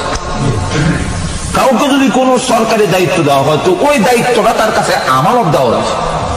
এই আমানতের খেয়ানত যদি করে সঠিকভাবে তার দায়িত্ব পালন করে না, এটাও বিশ্বাসঘাতকতা। ঠিক কিনা? যাক, এখানে আলোচনা করতে গেলে একদিন লাগবে, রাখলাম। 2 3 নম্বর হলো ওয়াজ্জাকাতু মাগরামা, যাকাতকে জরিমানার মতো মনে করবো, ইবাদত মনে করতাম না। মানুষে আমি পয়সা বলা মন্দ করবো, কিছু শাড়ি ঝুড়ি না দিলে কেমনে হয়, আন্দাজ করে 500 শাড়ি আমি দিলাম। এখন ঠিক না? জরিমানার টাকা যেমন আদায় করতে কষ্ট হয়, জরিমানা যদি আমাদের দেশের সরকার বইয়া করলো 5,000 টাকা জরিমানা, তোমার জরিমানা দিতে হবে, তখন দেখা যায় এই টাকা নিয়ে খালি ঘোরাঘুরি করে, টাইম দেয় না, তারিখ দেওয়া দেয় না, আসেনি এরকম। ঠিক তেমনি হবে যাকাতটাকে ইবাদত মনে করে দিবে না, এটা নিয়েও এরকম কষ্টের সাথে যদিও দেয় জরিমানার মতো মনে করবে যাকাতকে। এই অবস্থা এখন আমাদের হয়েছে। সঠিকভাবে যদি যাকাত দেয় আমাদের দেশের ধনীরা, তাহলে আমাদের দেশের গরিবরা এত অভাবে থাকার কথা না। সব ধনীরা ঠিকভাবে যাকাত না, যাও ধনীরা যাকাত দেয়, শাড়ি দেয়, 500 শাড়ি দিব, আর পত্র পত্রিকায় অ্যাডভার্টাইজ দেয়, এলান করে অমুক সবির আলী সব যাকাত দিব। যাকাত দেয় না, এটা বেদাগিরি যায় পড়ে। কি বলে এরপরে দেখা গেল 5,000 লোক গিয়া দিয়েছে, তখন 500 শাড়ি 5,000 লোককে কেমনে দিবে? ওই ঘরের দোতলার ছাদ উঠেছে, এখান থেকে গিয়ে শাড়ি উড়াই মেরে দিচ্ছে। দেখি জাকাত দিল না আল্লাহর গজব ডাইলা দিল? জাকাত তো দিছে না, আরো গজব ডালছে উপর থেকে। এখনই 500 শাড়ি নিতে গিয়া 5,000 লোকে ধাক্কা ধাক্কি করিয়া দেখা গেছে 10 জন নিহত, আর 200 জনের ঠ্যাং নাই, হাত নাই। ঠিক না? কে জন্য বলেন জাকাত দিবে না? বুঝলেন? গেল কটা? 3 নম্বর। 4 নম্বর হলো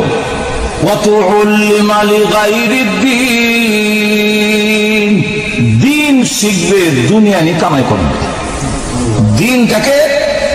দিনকে ইসলামকে সে ব্যবহার করবে, হাতিয়ার বানাইব, দুনিয়া কামাই দেবে। এই অবস্থা বাকি রয়েছে না? সে করা গেল। এখানে আলোচনা করলে একদিন লাগবো, রাখলাম। করা গেল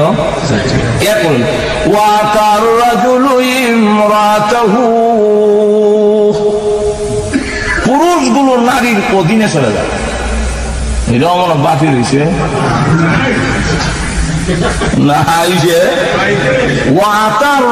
আল্লাহ রসুল বলেন, রসুলের কথা আমার না, রসুল বলেন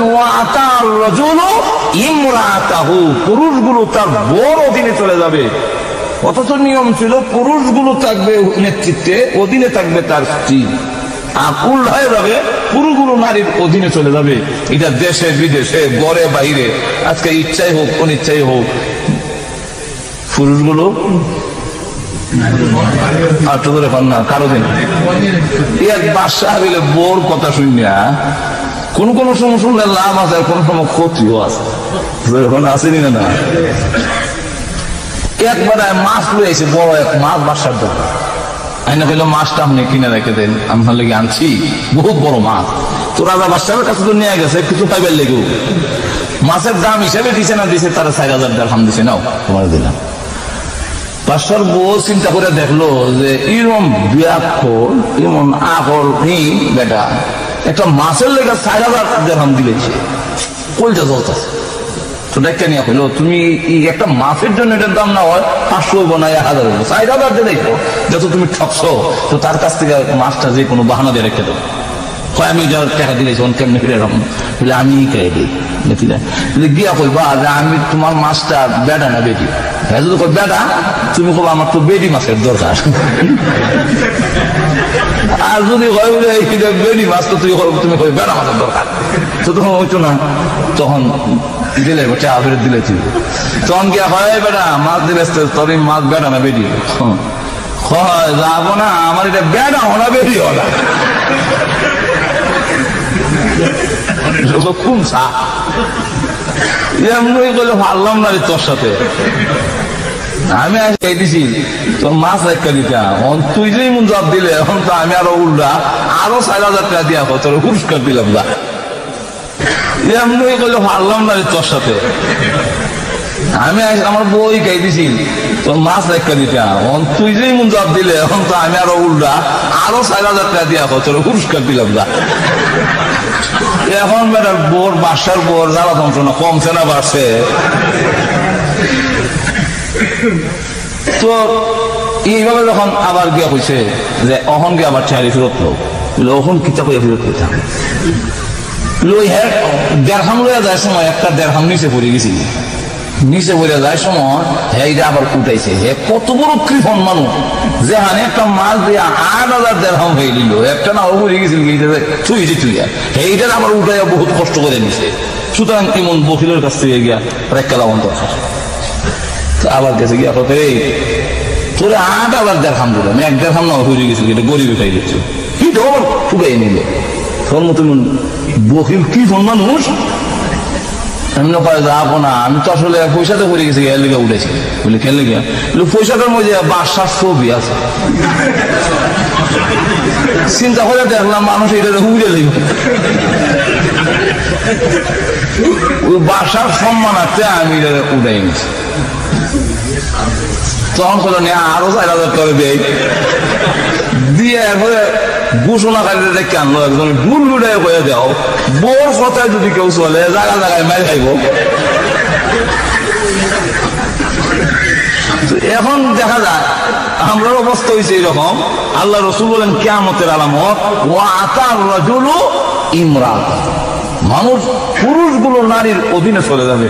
আমাদের রাষ্ট্রীয় গিয়া দেখেন আজকে বড় বড় নেতারা ঠিক কিনা। তো এই জন্যে এরা কিয়ামতের আলামত আল্লাহ রসুল বলে। তো কয়টা গেল মনে আছে নি? 5টা। 6 নম্বর ওয়াক্কা উম্মাহু, সন্তানগুলো মার অবাধ্য হয়ে যাবে। বলেন ঠিক কিনা? অথচ মার সম্মান বউর চাইতে মার সম্মান বেশি না কম? বউ সব কথার গুরুত্ব দেয়, মার কথা কয় গোড়া বেরি ফের ফেরি করিল না যখন ঠিক কিনা। মার অনুগত, মার কথা আল্লাহু আকবার। মা যদি সন্তান যদি নামাজে থাকে নফল নামাজে, আম্মা জানে না ডাক দেয় তার সন্তানকে, নামাজ ভাঙ্গা জবাব দেওয়া ওয়াজিব হয়ে যায়। মা বাবার কথা সন্তান স্ত্রী বাদ দিতে পারে, কিন্তু এখনের যুগ হইল বোর কথায় বুড়া মা বাপ বাদ দিল। কি বলেন? আরো এখন ঠিক নেই। এখন এই যে শুরু হয়ে গেল এটা কিয়ামতের আলামত। মার গুরুত্ব সবচেয়ে বেশি ছিল, বাবার গুরুত্ব বেশি ছিল। বলে আরো বলেন রসুল ওয়াদনা সাদিকাহু ওয়া আকসা আবাহু, আল্লাহ রসুল বলেন যে কিয়ামতের আলামত হইল যে সন্তানগুলো বন্ধু বান্ধব নিয়ে আড্ডা মারবো, 1000 টাকা উড়াইবো, কিন্তু বাবার খবর নেব। এই অবস্থা আইসিন ইমনার বাগি আছে। আর আগেকার সন্তানরা তার রাতে 3 ভাগে ভাগ করতো, দিন রে 3 ভাগে ভাগ করতো, যা ইনকাম করে তার 3 ভাগের 1 ভাগ করে মা বাবার থেকে খরচ করত। এখন এই জন্যে আল্লাহ রসুল বলেন ওয়া আদনা সাদিকাহু ওয়া আকসা আবাহ, মা অবাধ্য হবে সন্তানগুলো, আর বাবার কাছ থেকে দূরে যাবে, বন্ধু বান্ধবের ফ্রেন্ডশিপ বাড়বে, বন্ধুত্ব বাড়বে। এখনো দেখেন ফ্রেন্ডশিপ বাড়ছে না বলছে, আমরা খালি আপনারা দেখো না, মনে হয় খালি ইংল্যান্ড বাংলাদেশেও শুরু হয়ে গেছি। ঠিক নেই, বন্ধু বান্ধব নিয়ে দেখা রেস্টুরেন্টে বিভিন্ন হোটেলে আড্ডা মারে 1000 টাকা খরচ করলে বাবার কিছু পয়সা চাইলে হয় তোমার যেমন জিব্বাতে আবার রস হয়েছে নাই বেতন যারা হয় এটা কেমনে দিতাম, বাবা চাইলে তার টাকার কল দিত। কি বলেন? এরপরে সিরিয়াল নম্বর ছাড়া দেই। এরপরে আল্লাহ রসুল বলেন ওয়া উকরিমার রাজুলু মাখাফাতা শাররিহি, যখন দেখবা মানুষ একজনরে ইজ্জত করব এর সম্মানের কারণে, গুণের কারণে, এরকম নয়, বরং হ্যাঁ নিয়ে আমার সম্মানে মারিলা হ্যাঁ মায়ের থেকে বাঁচবার লেগে ইজ্জত দিবে। অর্থাৎ সন্ত্রাসীর ইজ্জত বাড়বে, ভালো মানুষের দাম কমবে। ঠিক নেই? আমরা বাংলাদেশে দেখছি যে নাদুস নুদুস মারফা কালা চশমা লাগাই লম্বা চুল বা গাড়িতে উঠলে হের লেগে সিট খালি, ভাড়া কম দিল মাথা, আরো বলে ভালো আছে, হের সম্মান দিল ফেলে গিয়া, হের জ্ঞানে গুণে না, হের সম্মান না দিলে বিধি গইব। ঠিক কিনা? আর বালা সম্মানী মানুষের ইজ্জত থাকবে না। আল্লাহ রাসূল আরো বলে ওয়াশরিবাতিল খুমুর, বেশি বেশি মদ পান করার প্রচলন চালু হবে। অথচ মদ হলো সকল গুনার মা, সকল গুনাহ। আল্লাহ রাসূল বলেন উম্মুল খাবাইস, সকল গুনার মা হলো মদ। আর মদ এমন এক জিনিস, এটা একটু ভিতরে গেলে এটা আরো টানে। এই হাদিসের ব্যাখ্যায় আল্লাহ রাসূলের এই হাদিস উম্মুল খাবাইস, সকল গুনার মা, মুহাদ্দিসিন কিরাম এর ব্যাখ্যার মধ্যে উল্লেখ করেছেন মদের নাকি নিয়ম হলো এক গ্লাস পানি দিলে তৃপ্তি হয় না, দিলে আরো না,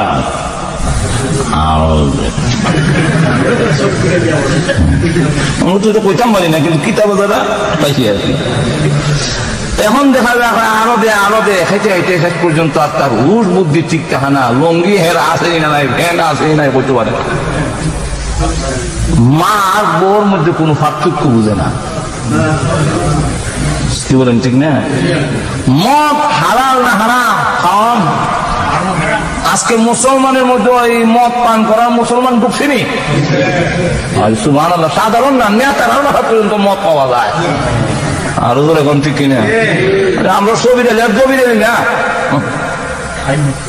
এই যে দেখা যায় আজকে মদ, আল্লাহ রাসূল বলছেন এটা কিয়ামতের আলামত, সতর্ক হয়ে যাও। তোমাদের মধ্যে যখন ওইগুলো ডুববে তখন তোমার পতন আসবে, ধ্বংস হবে। ধরে বলুন ঠিক না? ঠিক না? এরপর আল্লাহ রাসূল বলেন ওয়াযাহারাতিল আসওয়াতু বিল মাসাজিদ, মসজিদের মধ্যে হট্টগোল বেশি হবে। যত দরবার আছে সব মসজিদ ও সিনেমা হলে কোনো মাইন নাই। আমি ঠিক করলাম না, মসজিদে গিয়া দেখবেন মা এক দরবার না, কিন্তু সিনেমা নাই। এর কারণ শয়তান তো সিনেমা যায় না, মসজিদে বুঝে। সিনেমার যারা আছে শয়তান হয়, এরা আর বাধা দিলাম না, এরা আমার কামই করতেছে। মসজিদে লাগাই যাতে মসজিদের নামাজ বন্ধ করা যায়, গন্ডগোল লাগানো যায়। তো আল্লাহ রাসূল বলেন মসজিদের মধ্যে হট্ট গন্ডগোল বেশি হবে আখিরে জামানায়। অথচ মসজিদে গেলে পরে মসজিদের আদব এমন ভাবে ভয়ে তত্তর করে সাহাবীরা কাঁপতেন, এবং আল্লাহ রাসূল পর্যন্ত মসজিদে গেলে আল্লাহর ভয়ে কাঁপতেন। এটা সাধারণ বাংলা নয়, এটা টঙ্গী ঘর নয়, এটা দুনিয়ার কোর্ট কাছারি নয়, এটা মহান আল্লাহ রাব্বুল আলামিনের ঘর। ঘরে এসে যখন কোন মানুষ মাতে, ফেরেশতারা তখন কয় উসকুত ইয়া ওলি আল্লাহ, হে আল্লাহর ওলি চুপ থাক, মাত্র না, এটা মসজিদ আল্লাহর ঘর। এরপরে যখন মাত বন্ধ করে না, উসকুত ইয়া আব্দুল্লাহ, হে আল্লাহর বান্দা মাতিস না। এরপরে যখন মাত বন্ধ করে না, তখন কয় উসকুত ইয়া আদুল্লাহ, হে আল্লাহর দুশমন ফাখরুজ মিনাল মসজিদ, ফেরো মসজিদ, তুই আল্লাহর দুশমন, তুই আল্লাহর ঘরে বসে আল্লাহর দরবারে বসে খালি মাতো। আর আমরা তো মাত ইমন মাত, বালা মাত না, সুবহানাল্লাহ সুবহানাল্লাহ করে, আর দেখবেন সবির আলী জবির আলী কবির আলীর বদনাম ছাড়া আর কোনটা মাত ঠিক নেই।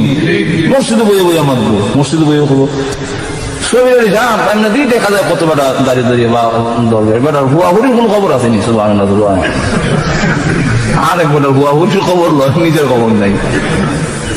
দরকার ঠিক না? আল্লাহ রাসূল বলেন আরো হইল ওয়াযাহারাতিল কানাতু ওয়াল মাআদিফ, আল্লাহ রাসূল বলেন যখন দেখবে রং বেরঙের গায়িকা গায়ক বের হবে, বাদ্যযন্ত্র বের হবে রং বেরঙের, উন্নত মানের ঘরে ঘরে প্রতিটি মানুষের ঘরে ঘরে যখন গান বাজনা নর্তকী নায়িকা এগুলা পৌঁছে যাবে, মনে করো না আমার উম্মতরা তোমাদের ধ্বংস গণায় এসেছে। আজকে দেখা যায় আমাদের প্রতিটি ঘরে ঘরে কত জাতের গান বাজনার যন্ত্র, ঠিক না? এক টেলিভিশনের মধ্যে যে কত জাতের আইটেম, রিমোট কন্ট্রোল দিয়ে ঘুরে কত চ্যানেল যে বদলে আছে, কি বলে 24 ঘন্টা টেলিভিশন দেয়। আমরা এরা বোঝা যায় ঘুম নাই, 24 ঘন্টার ভিতরে বন্ধ নাই, চালু আছে নাকি? না, আজকে গান বাজনায় মুসলমান এমন লিপ্ত হয়েছে যে কোরআন শরীফের তেলাওয়াত নাই, গানের খুব গুরুত্ব আছে। যদি জিজ্ঞাসা করেন বলে একটা সূরা কইন, সুবহানাল্লাহ আলহামদুলিল্লাহ হয় না, আর যদি ভাই আলহামদুলিল্লাহ কইতে পারে তো দেখবেন তো আলহামদুলিল্লাহ আল্লাহ আর করিস না। আর গান বাজনার সঙ্গীত কত জাতের ভঙ্গি দিয়া কত অভিনয় করে যে গান শিখছে, হিসাব নাই। একটা গান কো কোনটা কইতাম, কোনটা তাহলে বোঝা যায় হে জানে অনেকটা, ঠিক নেই। আল্লাহ কোরআন তেলাওয়াত যদি করত, ওই ঘরের প্রতি রহমত নাযিল হতো। যখন নাকি কোরআন শরীফ তেলাওয়াত করে বের হয়, আল্লাহ রাব্বুল আলামিন ওই বান্দা বান্দির জিম্মাদার হয়ে যায়। পুরুষের মধ্যে এমন ছিল, নারীদের মধ্যে এমন ছিল, মহিলাদের মধ্যে এমন মহিলা ছিল, 40 বছরের ভিতরে আল্লাহর কোরআনের আয়াত ছাড়া একটা কথাও বলে না। 24 ঘন্টা সে আল্লাহ কোরআন দিয়া কথা বলতো। জিজ্ঞাসা করতাম কোরআনের আয়াত দিয়া জবাব দেন, এটা তুই ইনডাইরেক্ট, বুঝতে বড় কষ্ট হয়। ডাইরেক্ট জবাব না, আপনি আরবি ভাষায় কথা বলেন, এই কোরআনের আয়াত দিয়ে জবাব দেন, আমাদের বুঝতে কষ্ট হয়। মহিলা তখন বলে মা ইয়ালফিযু মিন কাউলিন ইল্লা লাদাইহি রাকীবুন আতীদ। কেন আমি আল্লাহ কোরআন ছাড়া কথা বলবো? কারণ আল্লাহ কোরআনে বলছেন, ও পৃথিবীর পুরুষ আর নারীরা, তোমাদের জবান দিয়া যা কিছু বের করো সবগুলো আমি আল্লাহ রেকর্ড করে রাখি, সবগুলো রেকর্ড করি।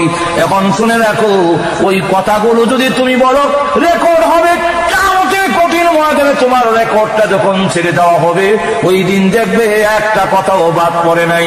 তাই আমি কোরআন ছাড়া কেন কথা বলবো? আমি চাই কিয়ামতের মাঠে আমার আমল নামা যেন আল্লাহর কোরআন শরীফ হইয়া যায়।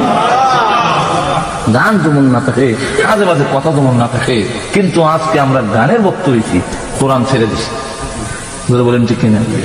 সময় কম, আলোচনা অনেক বেশি।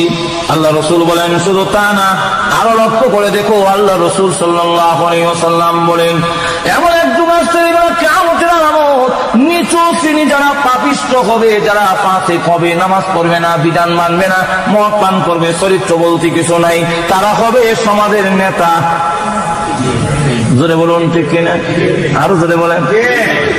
আল্লাহ রাসূল সাল্লাল্লাহু আলাইহি সাল্লাম যাগুলো বলেছিলেন সবগুলো তো অক্ষরে অক্ষরে পালন হয়। নেতারা যদি ভালো না হয়, তাহলে এটার প্রভাব জনগণের উপরেও পড়ে। পাপিষ্ঠ কিসমের লোকগুলো যখন নেতৃত্ব দিবে, আরো বলেন শুধু তা না, নিচের শ্রেণীর লোকগুলো উপরে উঠে যাবে, উপরের শ্রেণীর লোকগুলো নিচে নেমে যাবে, আর জ্ঞানের চর্চা কমে যাবে, অজ্ঞানতা মূর্খতা বেড়ে যাবে, জিনার বাজার গরম হয়ে যাবে। বলুন ঠিক কিনা? আজকে সারা বিশ্বে, শুধু ইংল্যান্ডের লক্ষ্য করে না, সারা বিশ্বের দিকে গিয়ে দেখেন, আমাদের বাংলাদেশের দিকে দেখেন, মুরব্বীরা যারা ছিলেন আপনাদের আমলে যে সময় যতটুকু পর্দা আছে, এখন গিয়ে দেখেন এরকম নাই। মাজর এখন ঠিক কিনা?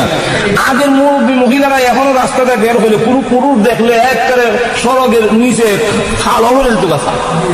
আর অহনের মেয়ে লোক হইলে যদি পুরুষ আছে, পারলে ঠেলা হলাই দেবো, আপনার খালো অবস্থা এরকম হয়ে এরকম ঠিক কিনা? চীনার মতো যখন ওই গুনার কারণ রাসূল বলেন যখন ব্যাপক হয়ে যাবে, নারীর সংখ্যা বেড়ে যাবে, পুরুষের সংখ্যা কমে যাবে। এমনকি একজন পুরুষের অধীনে কিয়ামতের পর ধ্বংস হইবার আগ পর্যন্ত 50 জন মহিলা থাকবো একবারে। বুঝছেন? এখন আসুন লক্ষ্য করে দেখুন, আল্লাহ রাসূল বলেন ওইগুলো যখন হবে, নিচের শ্রেণীর লোকগুলো উপরে উঠে যাবে, উপরের শ্রেণীর লোকগুলো নিচের শ্রেণী বুঝছেন রেজিল প্রকৃতির মানুষ যে খারাপ, এই জাতীয় লোকগুলো এগুলো উপরে, আর ভালো মানুষগুলো এগো ঠিক না? আইসে না যখন, এখন দেখা গেল এরপরে জ্ঞানের চর্চা কমবে আর মূর্খতা বেড়ে যাবে, জ্ঞান, সঠিক জ্ঞান যাকে বলে সেটা থাকবে না।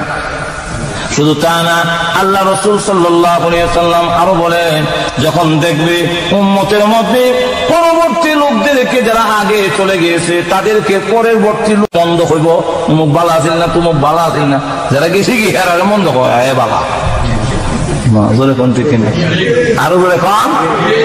এই যখন হয়ে যাবে আল্লাহ রাসূল সাল্লাল্লাহু আলাইহি সাল্লাম বলেন, এই হলো কিয়ামতের ছোট ছোট নিদর্শনগুলো বলা হয়েছে।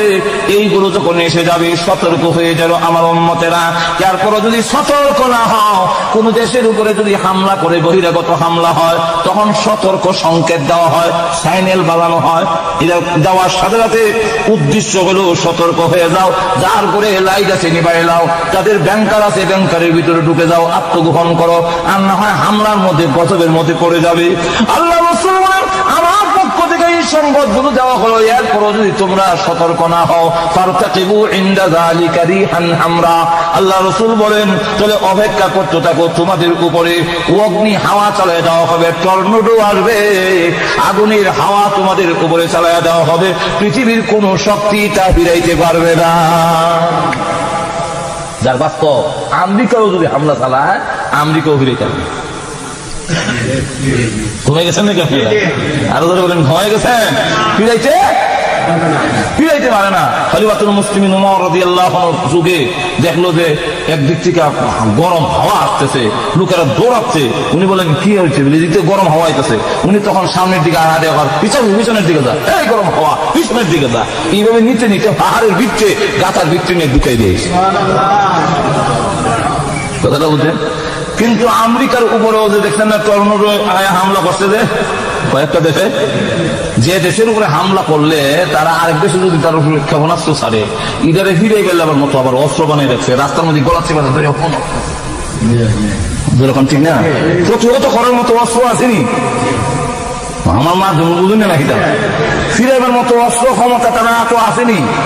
কিন্তু ওই যে টেলিভিশনে দেখাইতেছে যে আসতেছে অত মাইল বেগে, এগুলো জানি না কি দেখতে পারে। আল্লাহ নিজে বলছেন, ইন্না আযাব রাব্বিকা লাওয়াকি' মা লাহু মিন দাফি। হে রাসূল, আপনি জানায়া দিন আপনার রবের পক্ষ থেকে যখন কোন আযাব পতিত হবে, ওয়াকি হবে, তাকে প্রতিহত করার মতো ক্ষমতা পৃথিবীর কারো নাই। আছে ক্ষমতা? আর তোমরা বলেন আছে? আল্লাহর গজবের মোকাবেলা করার মতো ক্ষমতা পৃথিবীর কারো আছে? আল্লাহ রাসূল বলেন, যদি এরপর সতর্ক না হও তাহলে পৃথিবী ভাঙবে না, কিন্তু ভাঙ্গার আগে তোমাদের উপর গজব আসবে, আগুনের হাওয়া চালু করে দেওয়া হবে, জায়গায় জায়গায় ভূমিকম্প হবে, ফিরেবার মতো কোনো ক্ষমতা তোমাদের থাকবে না। 1000 জায়গায় ভূমিকম্প হবে আর দেখা যাবে 40,000 47,000 মানুষ নাই। আর তোমরা মানবে, জমিনও তোমাদের কথা মানবে।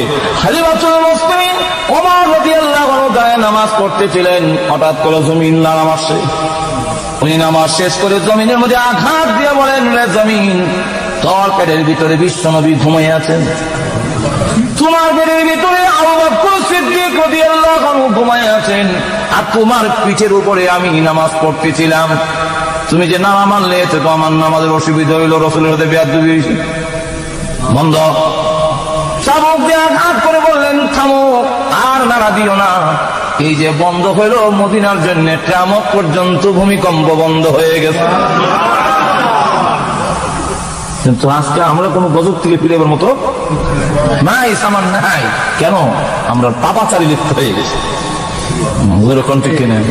আরো ধরে বলেন, আল্লাহ রাসূল বলেন, শুধু তা না, সূরাত তোমাদের পরিবর্তন করে দেওয়া হবে, মাঝখান মানে তোমাদের আকৃতি পরিবর্তন করে দেওয়া হবে। শুনবে বেড়া বেরিয়ে গেছি, বেদি বেড়া হয়ে গেছি। শুধু তা না, এটার ব্যাখ্যায় মুহাদ্দিসিনে কেরাম বলেন, আর একটা ব্যাখ্যা হলো বাহ্যিক ব্যাখ্যা, বাহ্যিক সূরত পরিবর্তন করে দেওয়া হবে। আর একটা ব্যাখ্যা হলো তোমাদের ভিতরের খাসলত পরিবর্তন করে দিয়ে সূরতে থাকবে মানুষ, কিন্তু তোমাদের আচার ব্যবহার থাকবে হিংস্র পানির চেয়ে আরো খারাপ। আল্লাহ রাসূল বলেন, শুধু তা না, সূরত তোমাদের পরিবর্তন করে দেওয়া হবে, মাঝখান মানে তোমাদের আকৃতি পরিবর্তন করে দেওয়া হবে। শুনবে বেড়া বেরিয়ে গেছি, বেদি বেড়া হয়ে গেছি। শুধু তা না, এটার ব্যাখ্যায় মুহাদ্দিসিনে কেরাম বলেন, আর একটা ব্যাখ্যা হলো, একটা হলো বাহ্যিক ব্যাখ্যা, বাহ্যিক সুরত পরিবর্তন করে দেওয়া হবে। আর একটা ব্যাখ্যা হলো তোমাদের ভিতরের খাসলত পরিবর্তন করে দিয়ে সুরতে থাকবে মানুষ, কিন্তু তোমাদের আচার ব্যবহার থাকবে হিংস্র প্রাণীর চেয়ে আরো খারাপ। আজকের আমাদের চরিত্র হিংস্র প্রাণীর চেয়ে ভিতর আরো খারাপ। হিংস্র প্রাণীর চেয়ে ভিতর আমাদের আরো খারাপ। কুকুরের ভিতরে যে হিংসা, এর থেকে বেশি হিংসা আমরা। কুকুর যেমন একটা তার জাতি গায়ে খেতে দেখতে পারে না, কুকুরের অভ্যাস দেখবেন কুকুরের মধ্যে 10টা গুণ আছে, যে গুণগুলো থাকলে মানুষের মধ্যে সে আল্লাহর ওলি হবে। আর 2টা গুণ আছে খারাপ। কয়টা? কি কি? এর মধ্যে একটা হলো বড় বেহায়া। পেশাব করতে কোন প্রাণীর ঠ্যাং উঠায় না, হ্যাঁ পাওয়াল বুঝি। আবার কোন প্রাণী জায়গা থেকে পেশাব না করা পর্যন্ত নড়ে না, আর হ্যাঁ এক বেড়াত করে না। ইগনো 100 টাকা, ইগনো 150 টাকা, ইগনো কিভাবে দেওয়া যায়? বলুন ঠিক না? 2 নম্বর হলো তার মধ্যে হিংসাটা খুব বেশি। তাও অন্য হিংসা না, অন্যের প্রতি হিংসা না, এক জাতি ভাই প্রতি হিংসা। একটা গরু যদি মারা যায় 10টা কুকুর খাইলে ওই রেখাস করা সম্ভব না, কিন্তু দেখবেন যেটা সরস এটা আগে গিয়া আর একটা কুকুর আইলে এইটারে দৌড়ে তুই খাইতে খাইতে আমি খাইতাম, আর হে খাইলে তোর অসুবিধা হইতো না, খাপ না না, এটা দৌড়ে নিয়ে দিয়ে দিয়ে জায়গাটা এটা আর খাইছে তো ওইটারে দৌড়ায়। আর এই ফাঁকে শিয়াল আর শুকুনে খায় না, দুশ্মনে খায় আর হের জাতি ভাই দৌড়ায়। শেষ পর্যন্ত হের কপাল গিয়া দেখা যায় যে বড় বড় 8 দিশার আর কিছু নাই, শিয়াল আর শুকুনে খায় সব করে দিচ্ছে। শেষে দেখা যায় 8 দি লইয়া দেখুন ওই 2000 তার 8 দি বলেন ঠিক কিনা? তার জাতি ভাইকে খাইতে দিল না, অথচ তার দুশ্মন হেও খাইল না, আরেকজনকে খাইতে দিল না, দিলে তো হেও খাইতে পারে না। জাতি ভাইকেও খাইতে দিল না, আর দুশ্মনে খাইলো, তার কপালো আর দি। ঠিক আজকে মুসলিম জাতি এক মুসলমান আর মুসলমানে খাইতে দেখতে পারে না, অন্যরা খাইয়া বড় হোক তো তুই খাইছি আমি খাইতাম।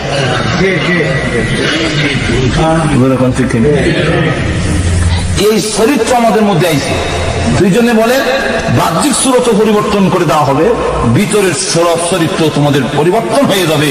সুরতে থাকবে মানুষ, কিন্তু সিরত তোমাদের থাকবে হিংস্র প্রাণীর চেয়ে আরো বেশি খারাপ। তোমাদের অন্তর থাকবে হিংসা হিংসে মারামারি, একজন আরেকজনের গা উড়ে যায়,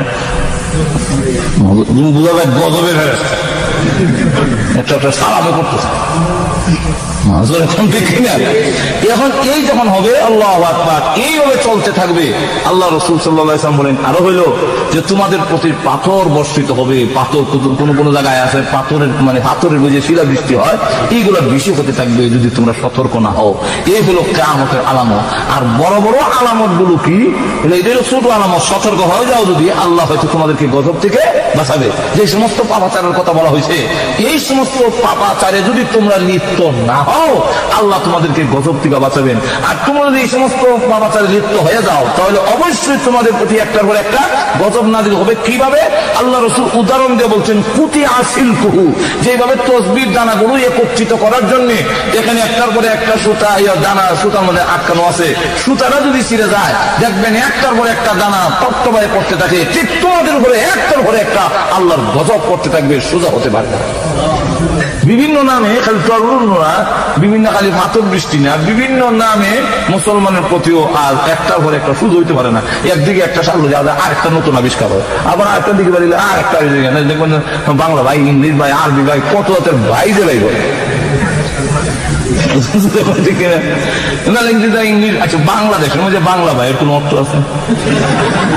এই কথার দ্বারা তো বোঝা যায় বাংলাদেশে আমরা যারা আছি আমরা সব ইংলিশ ভাই নাই। সকল যদি ইংলিশে তো একজন মিলে দেন বাংলা ভাই, সকল বাংলার মধ্যে দেন বাংলা ভাই। দেখি কথাটাই বোঝা যায় মতলব খারাপ, ঠিক না? তো এইভাবে দেখা যায় একটার একটা বিভিন্ন সুরতে তোমাদের প্রতি গজব নেমে আসবে। তো যাই হোক, বড় আলামত গুলো সবগুলো তো বলা সম্ভব না। এর মধ্যে একটা হলো দাজ্জাল বের হবে, তার কপালের মধ্যে কাফের লেখা থাকে। এত ইমানের জন্য এত ভয়ানক, সমস্ত নবীরা এমনকি আমাদের নবী পর্যন্ত বলছেন আল্লাহ দাজ্জালের ভেটকা থেকে আমাদের বাঁচাও। তার ফেতনার থেকে ইমান বাঁচানো বড় কঠিন হবে। এমন ক্ষমতাশালী তাম পৃথিবী সফর করবে, কিন্তু মক্কা মদিনায় গিয়ে ঢুকতে পারবে না। শুধু মক্কা মদিনার গিয়ে দেখবে মক্কা এবং মদিনার দুটার বর্ডারে আল্লাহ অসংখ্য ফেরেশতা মোতায়েন করে। হেরে মানলে হ্যাঁ মানুষ কাছে দূরে দিলে আমার কোথা মান দেখেন মানুষ দূরে দিলে কাছে। আর আমরা দেশের মানুষ যে পাগল, ল্যাংটা সা পুরাইল্লা সা পাগল, গাঞ্জা করলো তাও যদি কোনটা দেখাইলে দাঁত জ্বালা দেখাইলে কিছু করতে মানুষ কাছে জুড়ে দিয়ে আমি কোথা।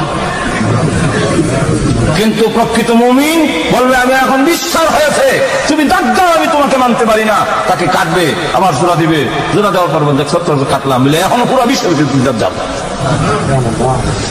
এই দাজ্জাল বের হবে, আর সাথে সাথে ঈসা আলাইহিস সালামকে আল্লাহ রাব্বুল আলামিন পাঠাবেন। ঈসা আলাইহিস সালাম আবার দুনিয়াতে আসবেন। বর্তমানে তিনি দ্বিতীয় আকাশে আছেন। কোন জায়গায়? দ্বিতীয় আকাশে। সেখান থেকে দামেস্কের মসজিদে মিম্বরে আয়ামের ইমাম মেহেদী আলাইহিস সালাম আসবেন এবং তিনি ওই মসজিদের ইমামতি করার জন্য মানে প্রস্তুতি নেবেন। এমন সময় দেখবেন ঈসা আলাইহিস সালাম আসছেন। এখন উনি মিনারাতে নামাই দিব, ফেরেশতারা আর ডাক দেবো আমার এখান থেকে নামাও, ওনাকে এখান থেকে নামাই আসবে।